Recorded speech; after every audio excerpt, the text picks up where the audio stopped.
Jeg hedder Maria. I dag skal vi snakke om budgetter, og til det har jeg inviteret Enerud ind. Det kan være, du lige skal præsentere dig selv. Hej. Hej. Jeg hedder Enerud. Jeg arbejder i Nalik Ventures som investment manager. I dag skal vi snakke om budgetter, og hvorfor det er en god idé at have sådan et. Kan du forklare mig, hvad et budget egentlig er? Et budget er et planlægningsværktøj. Økonomisk planlægningsværktøj. Som skal bruges til? At planlægge virksomheden. Det er ligesom, der er ligesom flere forskellige budgetter. Et etableringsbudget, driftsbudget og likviditetsbudget. Et etableringsbudget er, når man skal etablere virksomheden, det vil sige, hvilke omkostninger er man nødt til at tage for at kunne starte virksomheden. For eksempel et café skal have et kaffemaskine. God idé. Ja, og den kan måske være så dyr, at man er nødt til at låne penge for at købe den. Og så det beløb, det kan man så lægge i etableringsbudgettet. Okay. Ja. Så alt opstart er selvfølgelig et etablerings. Ja. Og det andet, det var et driftsbudget. Et driftsbudget, det er ligesom dagligdagen i virksomheden.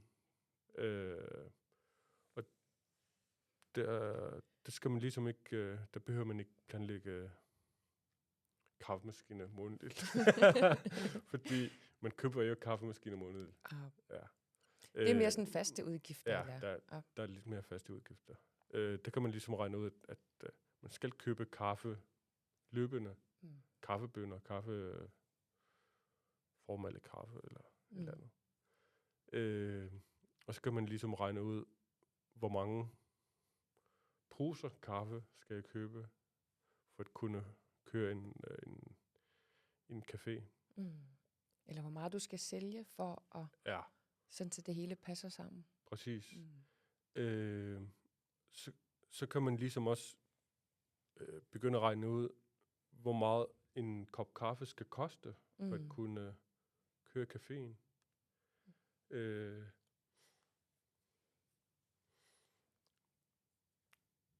Ligesom man også kan regne ud, altså med likviditetsbudget. Man skal købe kaffen først, før man kan sælge den i din café. Ja. Det vil sige, at man kommer ligesom i minus i kontoen, for at kunne omsætte noget og komme tilbage plus i kontoen. Nå, så det er det, som er i likviditetsbudgettet? Ja, likviditetsbudgettet.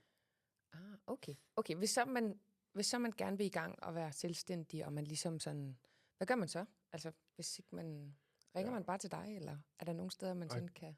En budget, det er ligesom et standardkrav fra banker og sådan nogle som os. Det er jo en planlægning fra din side, for at kunne lægge klart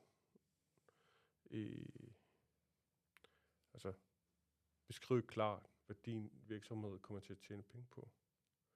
Hvordan, hvor mange kopper kaffe skal du sælge, for at kunne holde den kørende. Og være en sund virksomhed. Ja.